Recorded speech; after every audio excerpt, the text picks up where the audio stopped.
Hello and welcome to Make It Happen with Will Polston. I'm Will Polston. This is episode number 111, and in this episode I'm joined by Jannecke Øinæs.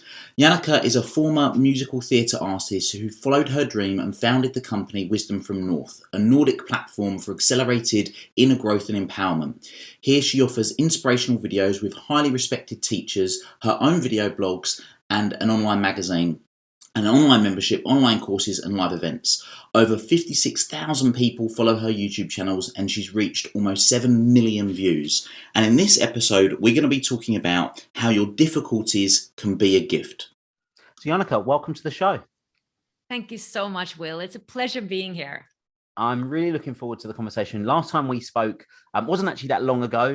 The roles were reversed and we had such a wonderful conversation. I was like, right, I must get you on the show and talk about all the wonderful things that you've been doing and what it is you've been up to, which we've just been hearing about. And yeah, I'm really looking forward to getting into our conversation today.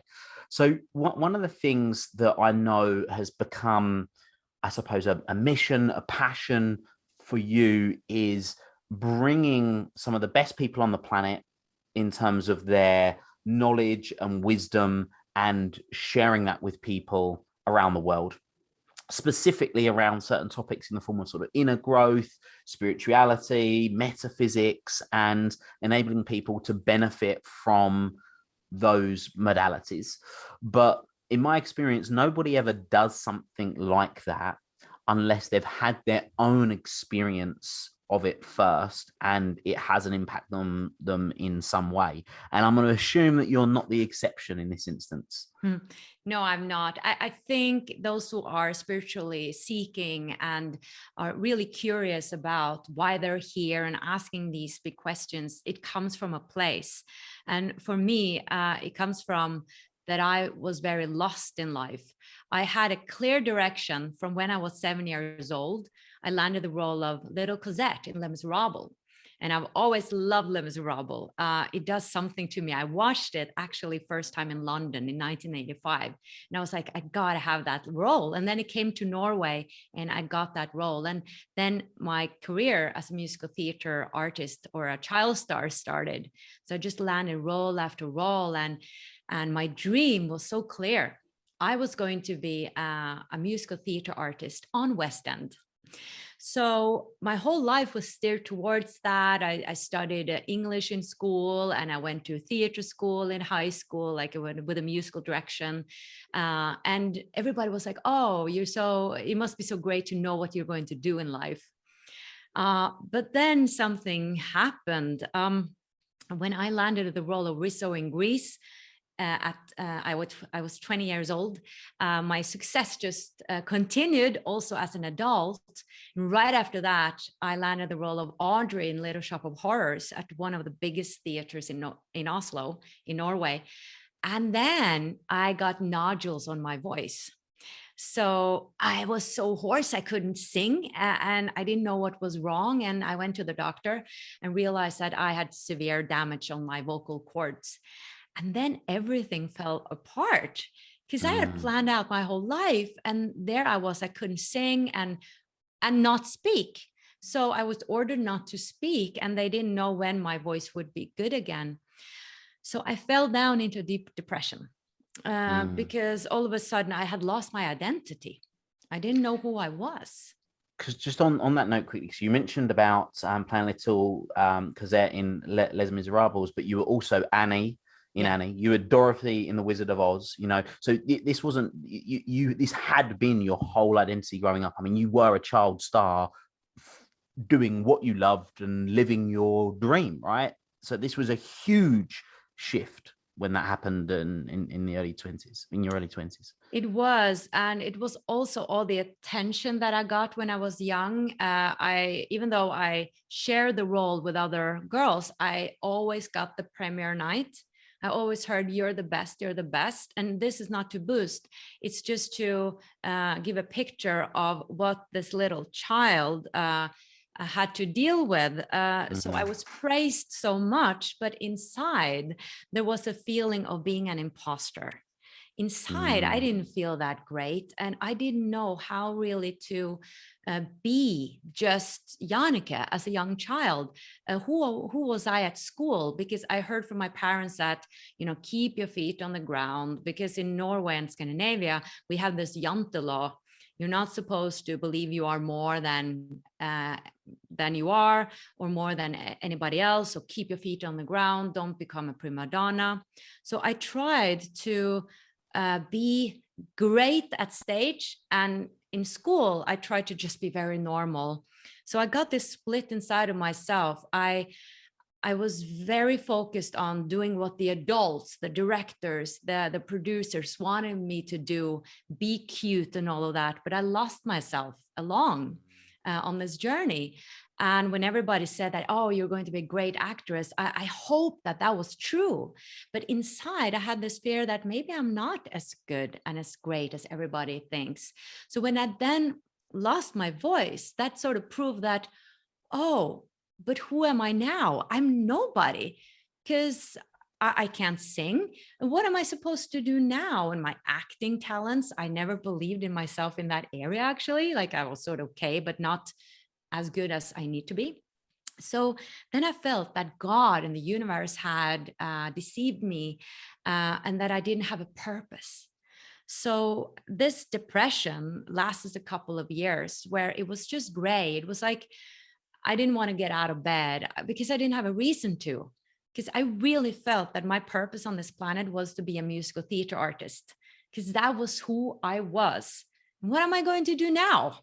Like, what am I going to study? I don't care about anything. Like, musical theater was everything I cared about. So it was a pretty dark period, but I realized, I was on a sick leave and everything, that I needed to survive.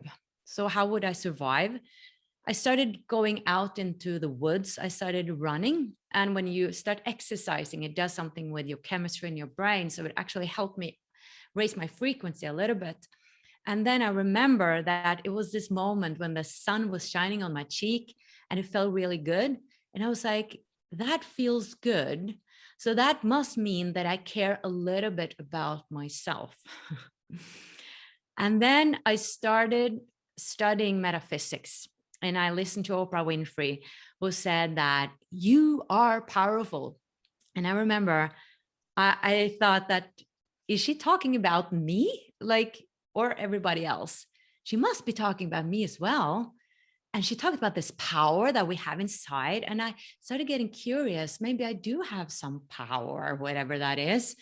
So slowly but surely, I opened up to the possibility that there was a meaning with this, with me losing my voice. And I started becoming inspired of learning about that difficulties can be a treasure, it can be a gift, but I just didn't see the gift right there and then. And I understood that there was such a thing called self-love, that you need to love yourself for who you are.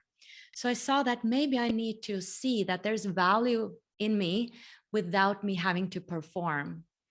And that's where something started to grow within me, standing in front of the mirror, just looking at myself and being like, I love you. I love you. No, I don't. Yes, I love you. So I started cultivating this love for myself. And it took me a while, but slowly but surely I became happier, more self-confident. And then in 2012, I actually started to study to become a primary teacher, because I didn't know what to do in life. And I felt that theater was not my thing anymore. A lot of other things happened in between. I landed another role without like a singing role in a soap opera, and I got fame again in Norway. But I felt that theater was not it anymore. Something was missing. And there was something to find, I felt. So I started to study to become a primary teacher. And I finished that, but I never became a teacher because Wisdom from North happened. And it's quite fascinating, because I was sitting at the cafe with my father one day. And I said to him, I'm not inspired to become a primary teacher either. I don't know what to do in life, but I know it's not that. And then all of a sudden, a thought just dropped down into my mind. And it said, wow, what if I travel around the world interview people about the big questions of life, like big spiritual teachers. And right there and then, it was just like it clicked inside of me that that's what I'm going to do. And that same day, the name Wisdom from North dropped into my mind while I was jogging. And I realized that I'm born to do this because I've been on camera. I'm so curious about everything. I'm not scared about, filming and stuff like that. I think that's fun. And in a week, I landed all of a sudden, out of the blue, 2 jobs, one commercial, one TV show that gave me $5,000. So I could buy a website, build a website, and also buy a camera. And then I started my first interview, and reached out to big spiritual teachers. And my YouTube channel has started. And this is 8 years ago, and I'm still doing Wisdom from North. Wow. And you look, let's talk about your YouTube channel, because I mean, you've now done over 400 interviews. You've done, I mean, the YouTube channel is fantastic. I think it's over 6 million views just on your YouTube channel alone, with some of these people that you've had. So there are these profound teachings that people are getting from hearing you. And what I think is fascinating, there's a few things here that I think are really interesting. And one of them was, you were saying that it was the difficulties that you could take these difficulties and you could make this change and come out of it. Obviously, the couple of years when you were going through feelings of depression and making that shift, but it also was a form of self-love for you as well. It's actually you getting back in touch with yourself and saying, no, actually, I love myself, I love you, and building that up, which has played the role. How important do you think that you doing that exercise of wanting to love yourself and be loving towards yourself, maybe if we phrase it like that, was in you being able to have the inspired thoughts of what you were going to do next when you were thinking about being a primary teacher, but then ended up having these sort of having these thoughts drop into your head? How important do you think that role played? Yeah, I actually speak about that in my webinars, where I focus on awaken to your soul's purpose, because that's one of my passions. I think if I didn't have cultivated enough self-love, I wouldn't have met that inspired thought with an opportunity. I would have gone into fear, because that was such a big thought. Here I was saying to my father, I'm not going to have a steady job, the most important job there is, that many people say, being a primary teacher, teaching children, right? Helping them to become great human beings. I'm not going to do that. I'm just going to travel around and interview people. It's sort of a crazy idea. And how can you make money on that? It's free YouTube interviews, right? But I felt the clarity of the situation. I've had just 2 moments like that in my life. It was this time and the other time when I decided to create a membership. It was such a clear moment that I couldn't deny it. And it made so much sense, because all of a sudden I felt how things clicked, how they came together. Like everything I had been through, I could share on this YouTube channel. I had so many questions. Things started to align in a sense. I think it has to do with cultivating enough self-love. So when you get these insights and opportunities, you don't rationalize them away as silly thoughts. You actually take them in and say, thank you. This is from my higher self, or my deeper self, or what we want to call it. This is an opportunity, and I get this idea because I'm supposed to follow it. It's not a coincidence. And if I wouldn't do it, somebody else would do it, because often these ideas, I believe, they are transmitted to many people, and some are taking them and others are not. So it is about, when the opportunity comes, to say yes to them. And of course I was afraid. But I felt that the love was bigger. The excitement was bigger. And I knew I had it in me. But it is a stretch. You have to move out of the comfort zone. But in a way, I felt this is a gift to myself. I'm going to do it for myself. I've been suffering so much doing what I'm not loving, and I want to be happy. I want to be happy doing what I love. So let's go for it and see where it takes me. And it all starts with that one step. Yeah, I love that. I love the fact that you said that those, because I can relate. I call them lightning moments, as you know, when you have these sort of really clear moments, and it's like, I call it lightning because it feels like lightning has just struck you. It's just that, it's that bright and it's that intense, and it's like you just know that you need to move from those directions. So I can completely get what you mean in that respect. But I think it's incredible you say that the difficulties can be a gift, because it's those difficulties when we go, well, what else could this mean? You know, does this mean at the end, or does this mean at the beginning? One of my favorite sayings is that there are no ends, just new beginnings. So when you perceive something coming to an end, you could be disappointed that it's ended, or you could be excited that something new is going to begin.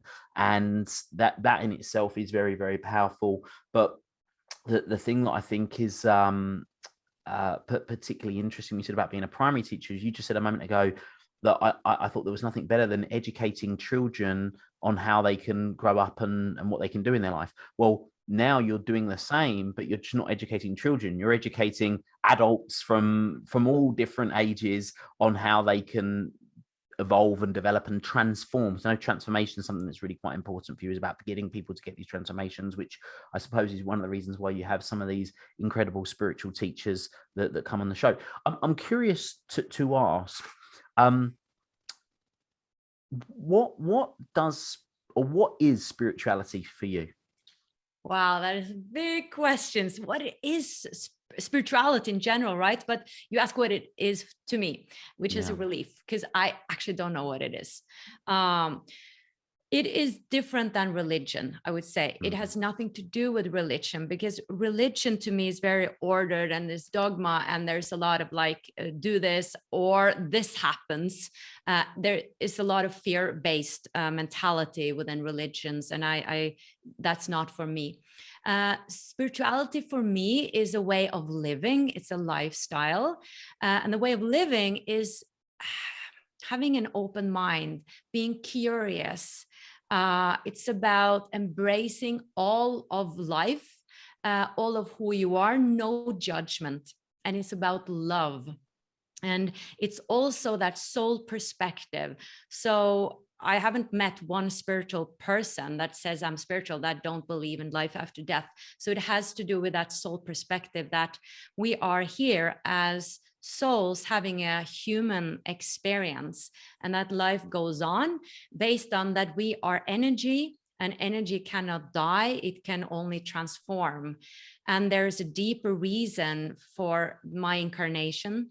Maybe I've had many lives, future lives. There's only one now. Time is not linear. Everything exists at one time. And it's really to be here and now. It's not about ascending, like I want to think about UFOs and I want to connect with angels and just be up there. To me, it's much more, my spirituality is much more grounded. Like, what can I do in this life? I know I have a purpose and a potential, and many potential paths as well. Some are higher vibrational plans than others, but I have free will. But there is a blueprint there. So how can I make the most out of this life and be of most service?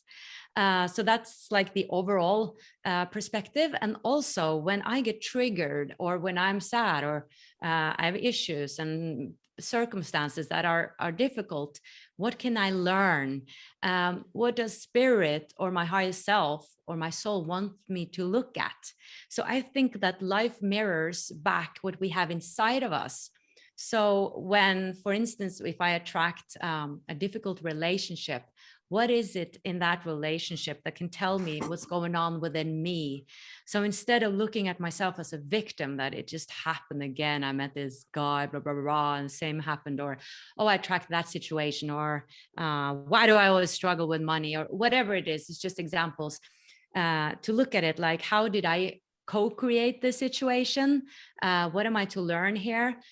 Do I have some resistance towards money, for instance? Like, I used to have resistance towards money. I used to look at money as not something bad, but that it wasn't pure if I was going to sell something. And obviously I didn't sell anything, like my sales didn't go well. And I needed to look at, I actually resist money, and I actually have some judgments about people who make a lot of money. So it's really the hero's journey where you are looking at yourself, being real honest, like, what do I actually believe? What judgments do I have towards other people, towards myself, towards things, and seeing how you can start loving that. First, accepting that, oh, I had some judgments about that. What is this about? Maybe it's a fear that I fear that I could never be successful like this person. So it's a constant exploration of who you are through curious eyes, almost like a child, not judging anything. Like, of course, I judge a lot. So that's a practice. It's living in a practice of wanting to become a better human being, not better in a way, but like more whole being, where I judge less and less. And that means myself and other people. And I look at myself as a powerful being, that I'm co-creating my reality with the universe. And that it's my choice, really what I want to do, how I want to look at things in every moment, as an opportunity or a disadvantage. But I fall into the trap all the time. Like, I see my patterns, but having this spiritual perspective makes it easier. I find it makes it more magical. Even if bad things happen, it gives me some tools to say, hey, what am I to learn in this situation? I know there is light at the end of the tunnel. For instance, going through a breakup is really hard. It's so painful. But I believe that, oh, we met for a reason. We are probably soulmates or have a karmic relationship. And I was supposed to experience this. So what did I learn? And how can I grow from there? So that was a long answer to a short question. Yeah. Thank you. I mean, I think it's fascinating hearing people's perspective on spirituality, and yeah, it's wonderful to hear yours. Cool. On that note then, so this kind of leads into this next question. Of all of the different types of leaders that you could have interviewed and all of the people you could have had guests on your show, what was it that made you want to interview spiritual leaders or experts out of any different type of person you could have ever interviewed? A great question. Well, I think there's so many interviews with people who have had success in their lives or interesting people. But to me, when I started in 2012, I didn't find that many interviews about spirituality. Now there are tons of them. But when I started, it wasn't, especially in Norway. So my show got very quick a lot of attention in Norway, because nobody did this. Nobody was actually giving focus to spirituality in that way. So the reason was that I was missing it. I wanted to hear those deep conversations where people went deeper, spoke about the big questions of life instead of just, I don't know, other things. Like, that was something I missed. Yeah. And it felt healing to me, because I've always felt that, that I sort of have a longing to somewhere else. Like, where am I coming from? I needed to understand more about my origin. So it was sort of at start a desperate need to understand more. I was so curious. So basically what I missed, I went out to get it. And I'm so glad you said that, because I think that it's very similar with what I've done with my companies and various different brands and networks and stuff we created, was that I felt there was a need for it. So I created it, and then a whole lot of other people come along for the ride, right? So it's very interesting. You had some incredible guests, people like Byron Katie, Till Swan, a mutual friend of ours, Yvette Rose, Anita Morjani, just to name a few of the incredible people that you've had. I've got to ask this one question though.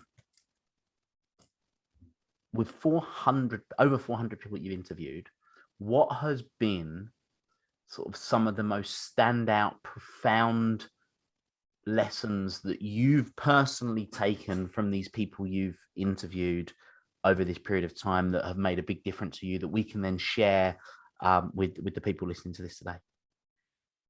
Wow. There's so many messages. However, there was one interview that made the most impression, and that was in Bali. I went to Bali to interview people at the Bali Spirit Festival, and there was a spiritual teacher called Emmanuel Jal, and he had been a child soldier in, I think it was Sudan, I don't remember, in a horrible war. This is many years ago that I interviewed him. And he had lost a lot of his family, killed himself, seen people being killed, and trained to be, in this mindset of killing.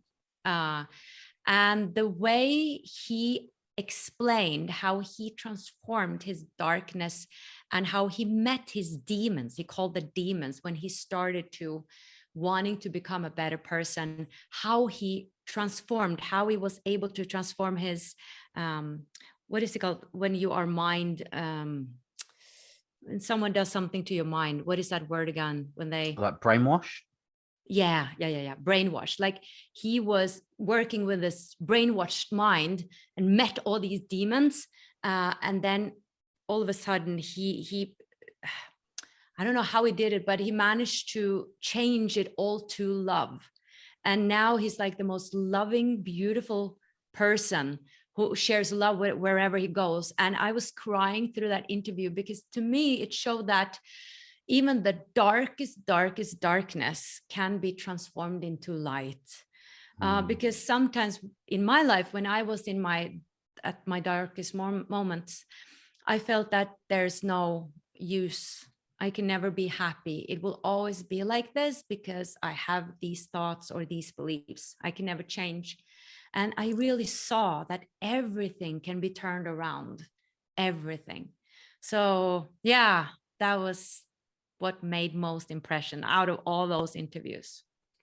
So if there's someone right now that's listening to this, that's maybe in a bit of a dark place and they're going through a bit of a tough time, what's your advice to them? Well, I think a change of perspective can help to just see that there is hope. I think it all starts with hope. Just perhaps listening to me, sharing my story about how I thought I could never, ever be happy in my life, that I was doomed to have a certain mindset because I felt stuck in my mind. I felt like I was like hitting the wall, like I couldn't get out of my own mind. And everything just seemed gray, like there was no life inside of me. But what depression often is suppressed emotions. So I had suppressed part of me. And I think it has to do with that you have left yourself at some point. It can be big traumas, but it can also be small traumas. I just heard about this lady the other day that had really a deep depression, and it was just because she always prioritized everybody else's needs beyond instead of herself. So that can be, to some people, really detrimental. We need to take care of our own needs. So the moment you start to give more attention to what do I need, just in this moment, you can start very small. Because I had a course with a teacher in a Danish teacher, because we produce online courses, and it's called Fall in Love with Yourself, something like that. And she said, start with those small needs. Like, what do I need right now? Well, I need to have a sip of water. And now I need to sit more comfortably, pay attention to small needs and meet them. So what you're saying to yourself is that I care about myself. I put myself first. You need to put yourself first, because if we don't have a connection to ourselves, we can easily end up in a dark place, or we get physically sick, because we're not built to not care about ourselves and have that connection. Like children, when they're toddlers and small babies, they take care of their needs. They cry when they're hungry or when something is wrong, or they laugh when they're happy. So they just follow their instincts, and they're naturally joyful. So what we are is naturally joyful. And it is what we have learned that have made us go perhaps into darkness. So this can be unlearned again. And how do we do that? It is to practice self-love. Maybe looking into where in my journey did I abandon myself? Where did I reject myself? Are you in the right relationship? Maybe we're afraid of being rejected, but who are we really rejecting? Often it is ourselves when we stay in a dysfunctional, toxic relationship. And even if it's hard, the right thing to do for you is to move out of that relationship. So I listened to a video the other day where there was a coach saying, you need to make the hard choice now to get an easy life. If you make an easy choice now, you get a hard life. So sometimes we need to make those hard choices in order for us to really honor ourselves. So it all has to do with honor yourself. Maybe it is that you're suppressing emotions. Maybe it is suppressing traumas. That maybe you need a therapist. Look into, what am I suppressing? Maybe you're suppressing your truth, or you really want to do something else than you're doing right now. And your mind will come in and say, well, it's not possible. It's never going to work out, blah, blah, blah. But that is the ego. So that is where the perspective comes in. If you can spot that ego and sort of disidentify with it and see, this is an old part of me that is not the real me. It just wants to keep status quo. It just wants to protect me, but it is not giving me happiness. The ego is a human, it helps me being human and have boundaries and stuff like that. But it really is not helping me to connect with my soul and the truth of who I am. So start observing what you're saying to yourself. Start to see the lies that the ego is telling you, and start to move deeper into a connection with yourself. And meditation, all these things can help. But obviously, this is what I'm working with in my membership. And this is why I'm doing what I'm doing, because there's so many people who have lost themselves. And that's why we become depressed, I think. So you touched on the membership, and I know obviously one of the things that's great about the interviews is that you get these incredible insights, but in your membership, one of the things you really work on with people is creating these transformations, enabling them to have these completely new ways of thinking and being and doing and all of those wonderful things. So if people are like, wow, this woman sounds incredible, I'd love to learn more about her membership and what's involved, what does the membership like, and what can people expect to get from it? Yeah, I've had the membership for 3 years now, and it really came out of me wanting to take it a step further, because I felt people didn't have real transformations through my interviews on YouTube. And I had, again, this clear moment where I just saw this picture of me handpicking from those interviews, those teachers that I wanted to work with, and then inviting them into one platform. Because I realized this is what I've been missing on my journey. I've been so alone on this search.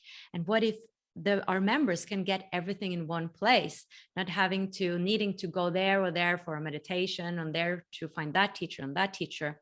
So our members get a community. We have a private Facebook group with people from all over the world, a lot from Scandinavia. And every month they get a new masterclass within a topic within personal development and spirituality. And we have people like Eben Alexander, Yvette Rose, we're having Dr. Sue Morter come on now. So they teach in different subjects, and often you get exercises that comes along. We have Q&As with a teacher, where the teacher is either coaching or supporting, like answering questions to the members. And then we have inspirational calls where we meet each other, support each other. I have my own live sessions, and we have tons of meditations, like a library of meditations. Live meditations we also have. So it's really a place to keep momentum up, because often you go to a course and that's great, but no one is like holding your ear after that. Like then you have to continue on your own. And in the membership, it's possible to keep that expansion constantly happening. And really my goal for the members is to step into their own power. So I call it the journey of empowerment, because I was so powerless in my depression, and now I feel I've taken that power back. And that is such a difference. And that's what I want for my members, to really find that inner power and to go out in the world and shining that light that they are, and start to live from the heart and live authentic lives, sharing their gifts. Because when they are sharing their gifts and their talents, like you're doing, and that's when we change the planet.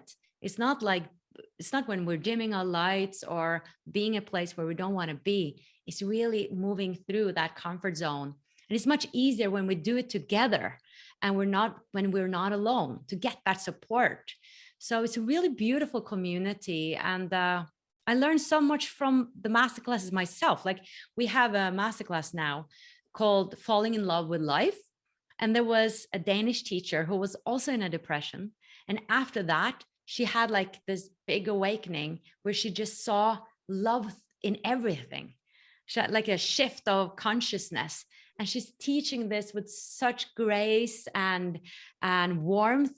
And it's not just about the words, it's about the energy that the teachers are giving, that you're like, it just changes something within you. It's all about energy, right? Everything is energy. So, and when you constantly get refill and more of this, something starts to change and shift. So it's a beautiful community. So for, the way you've described it sounds absolutely phenomenal. So for people right now, they want to know about it. We'll put the link in the comments. They can go and head to that now and find out a little bit more. And they can definitely go and check that out, because it sounds absolutely incredible, these different master classes. I know you've hand selected some of the best people in the world to be able to deliver these transformations, and there's literally hundreds of people benefiting from it on a monthly basis. So it sounds absolutely incredible. I've loved this conversation. For people that have been intrigued and they do now want to go and listen to you more, and obviously joining the membership is something they can look into, but where else can people find you? Where else can people connect with you, Jannecke? Yeah, I'm everywhere. You can connect with me on my website, of course, wisdomfromnorth.com, or YouTube, Wisdom from North. They'll find all my interviews and videos, or Instagram, Wisdom from North, Facebook, Wisdom from North. So just type in Wisdom from North and you'll find me, and I have tons of free material as well. And we also do online courses with some teachers for those who want to dive deeper into a specific area.